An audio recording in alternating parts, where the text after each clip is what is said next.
Welcome back to my channel. So this is where I film my videos, my bed and my Canon 70D and my lovely cat face lamp. It's also my bedroom, and I want to make this video because my roommate just disappeared and she hadn't been answering back my phone calls.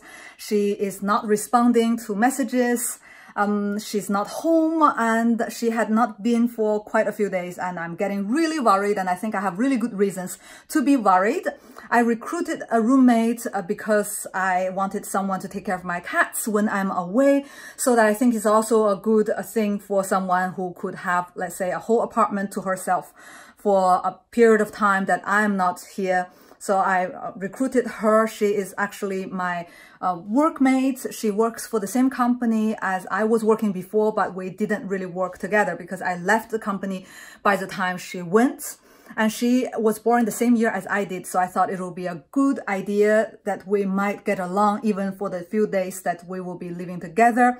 And I'll be gone, and then I'll be back, and then she will move out. And that was the plan, and that was also the contract. But then shortly after she moved in, one morning at 5 a.m. on a Sunday morning, I got a phone call from someone I did not know. And she told me that she found a girl in front of her pub. She was working for a pub, and the girl was not responding to any kind of calls. She had passed out and unconscious. And on her phone, there was only my number, not anyone else's number. So I was quite confused. I didn't know who she was. And then finally I realized it was my roommate, and she had lost her phone in a pub the week before. So she had only my number, not anyone else's number. I felt quite bad for her, but then I was practically naked in my bed at 5 a.m. in the morning on a Sunday. I wasn't really ready to run there, but I was worried something would happen to her meanwhile. So I asked nicely to the girl who worked in the pub to stop her in a taxi, but the taxis didn't want to admit her because she was unconscious. And finally, they managed to get her into a police car, and I picked up downstairs from the police car, and I put her in the bed, and everything was okay. And I was really worried during my trip if she would be okay, if my cat would be okay, if everything would be okay. But seems like yes, because I came back and my cat is still alive and well. But I didn't really know where she is because she's not contactable.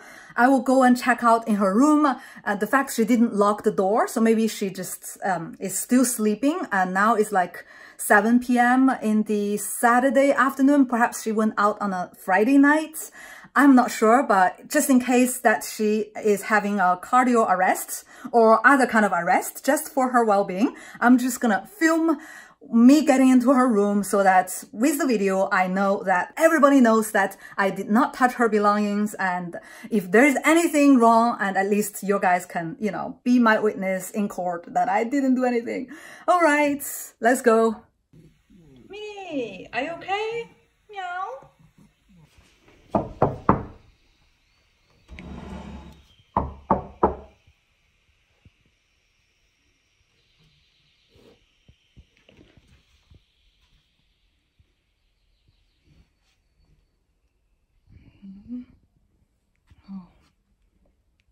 Oh, nobody's here. Okay.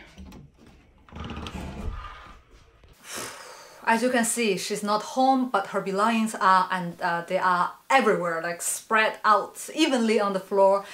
I can't imagine living in a space like this, and it smells like shoes and socks and everything.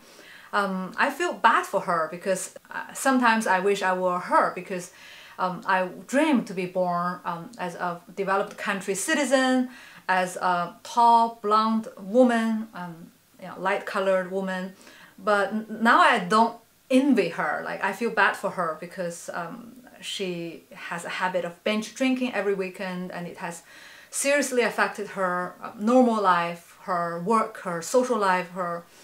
I mean, as a hobby, drinking as a hobby, it's something really terrible. And if you have whatever problem you have, whatever lifestyle that you live, whatever profession that you take, don't be an alcoholic. I don't even know how to put it other ways. Don't be a binge drinker, or don't be a habitual consumer of heavy alcoholic beverages.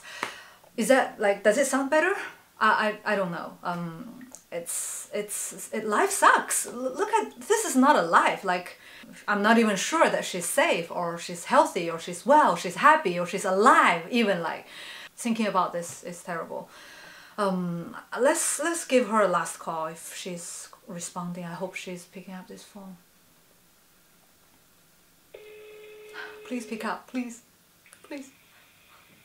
For the first time, I see this user busy. So that means someone hung up her phone.